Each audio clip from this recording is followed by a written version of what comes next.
Peter, early Christians often met violent opposition, and Peter's letter comforted and encouraged Christians who were being persecuted for their faith.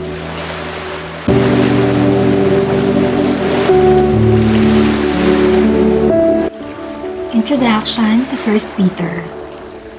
A word to the suffering. What to do when trouble comes. Dear friends, do not be surprised at the painful trial you are suffering, as though something strange were happening to you.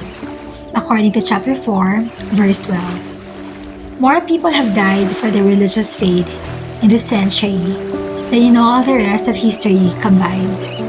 Thousands of Christians died in East Africa, first in the Mau uprising and then during the Idi Amin's reign of terror. Millions more suffered under Soviet and Chinese government.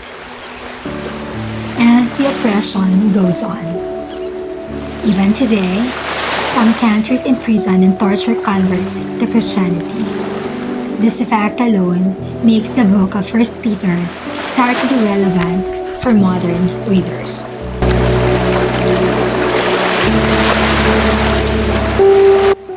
How to respond to persecution. What advice would you give Christians about to undergo persecution? The Apostle Peter took up the challenge just as ominous rumblings from Rome were striking fear in every Christian community. Half-crazed Nero had seized on believers as scapegoats for the ills of his empire. Should the persecuted Christians flee or resist? Should they tone down their outward signs of faith? Give up?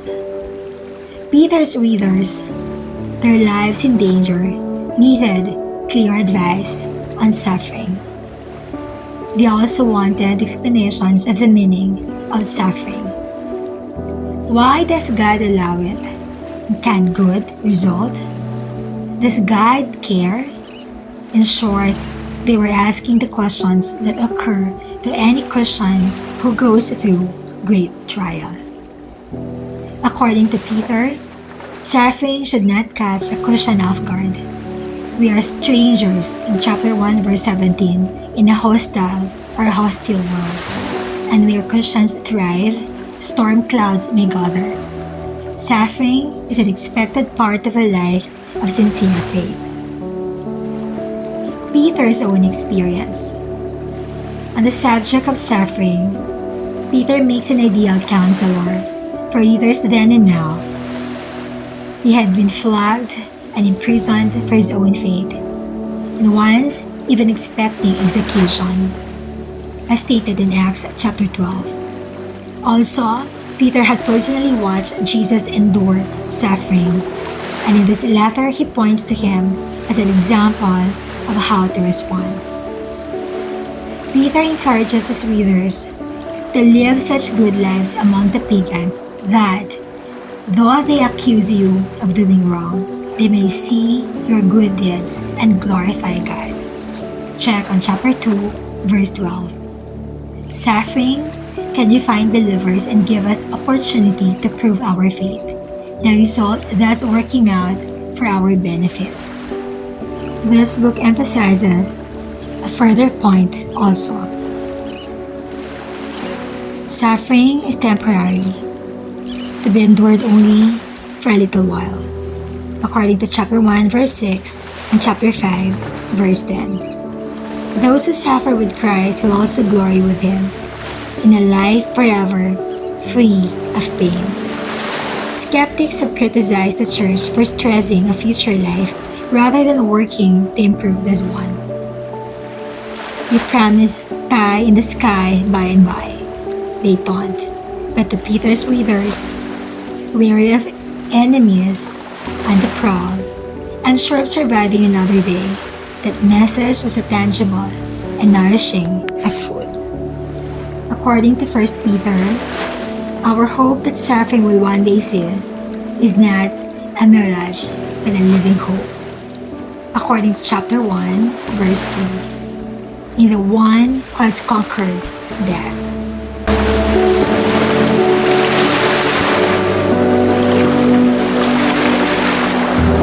How to read 1 Peter. At first, Christianity enjoyed official toleration with the Roman Empire, but gradually the government turned against it. Rome resented the Christians' talk about another kingdom and their objections to idolatry and decadence. Although 1 Peter was originally written to people in severe danger, its lessons apply to all of us, for we all experience pain of some kind. Why don't things work out the way we want? Is God trying to tell us something? Peter gives authoritative answers. As you read, try to apply what he says to you, but to your own situation. Peter's writing style reveals his simple fisherman background. He uses pithy, peasant expressions and awkwardly shifts back and forth between doctrine and advice. Chapter 2, in verses 18 to 25, show an excellent example. Peter gives a deep insight into what it meant for Christ to suffer on our behalf, but he includes it in a practical section on slaves and governments. Thus, he blends doctrine, or what to believe, with practice, how to behave. More a preacher than a writer, Peter structured his book like a rambling sermon. Look for the 34 direct commands included. Peter's reliance on common figures of speech, a cornerstone, a lamb, a shepherd, makes the book very quotable. But Peter was not simply giving homespun advice. He was well grounded in the teachings of Jesus and the prophets. Proportionately, he quotes from the Old Testament more than any other New Testament author. Reading plans for 1 Peter. Plan 1, an overview of 1 Peter in one day. So for day 1, read the introduction just like what we just done, and then proceed to chapter 1 for capsule summary of the letter style and message. For plan 2, all of 1 Peter in 4 days. 1 chapter a day except for day 4, which is for both chapters 4 and 5. Alright?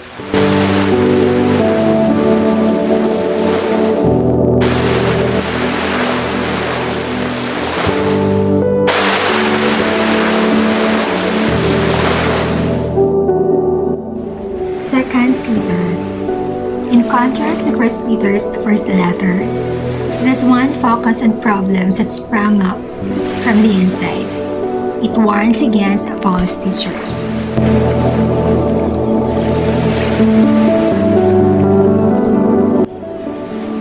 Introduction to 2 Peter.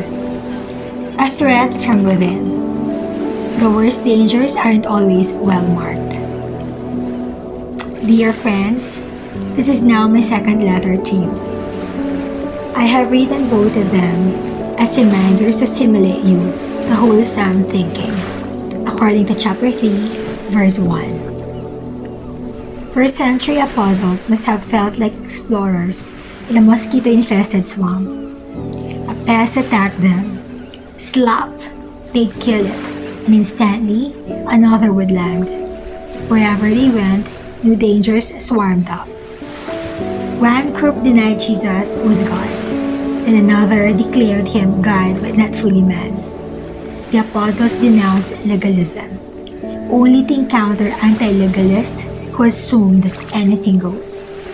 Members of one church quit work and huddled together to await Jesus' return. Those of another gave up on his returning at all. 2 Peter was written in response to young church jumpy tendencies, whereas 1 Peter got centered on fearsome dangers from outside. This latter, the 2 Peter, speaks to dangers from within. False teachers were stirring up dissent, questioning basic doctrines, and leading Christians into immorality.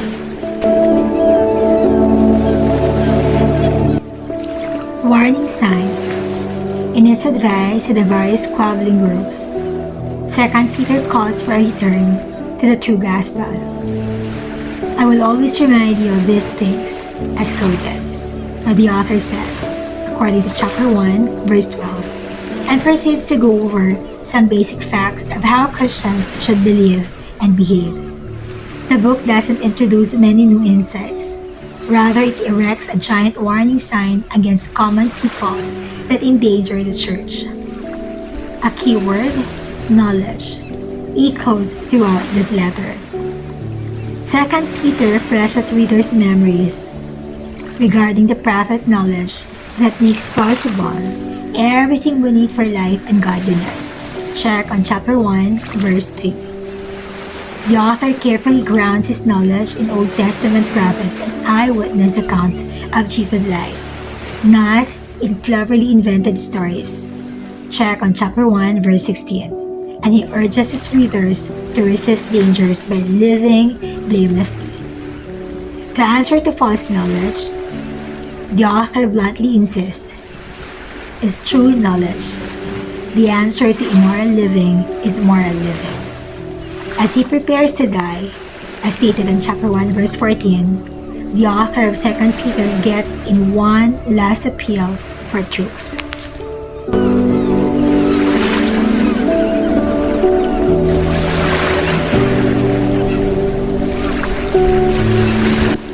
How to read the book of 2 Peter. All the 1st and 2 Peter claim the same author. They have large differences in style and approach. 2 Peter is unrefined in writing style, more shrill and less gentle than the first letter. Perhaps the difference in audience explains the two approaches, or the difference in audiences explains the two approaches. The Bible views suffering, persecution from outside, as a purifying influence that often results in an even stronger church. Thus, 1 Peter has an encouraging and devotional tone. But the real danger to a church comes from the inside, from immoral behavior and false teaching. So 2 Peter, in strong words, addresses those inside dangers. As you read it, try to put yourself in the place of the original audience. What dangers does the author warn against? Are there parallels today? Chapters 1 and 3 can be universally applied. Chapter 2 concerns itself more directly with the particular false teachers plaguing the first century church. In tone and actual content, 2 Peter resembles the tiny book of Jude. Both deal with the same problems and propose the same solutions. When reading 2 Peter, look for the keywords knowledge, thinking, and reminders. The author appeals to true knowledge that can correct many of the young church errors.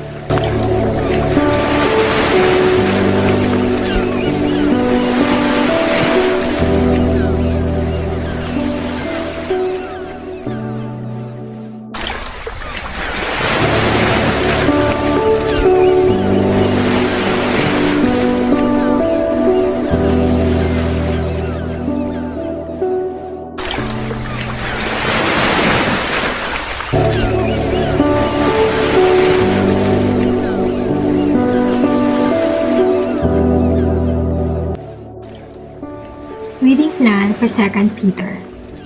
Plan 1, an overview of 2 Peter in just one day. So for day 1, read the introduction as usual, then proceed to chapter 1. Plan 2, all of 2 Peter in 3 days, 1 chapter a day. So from day 1 to day 3, chapter 1 to chapter 3. Alright?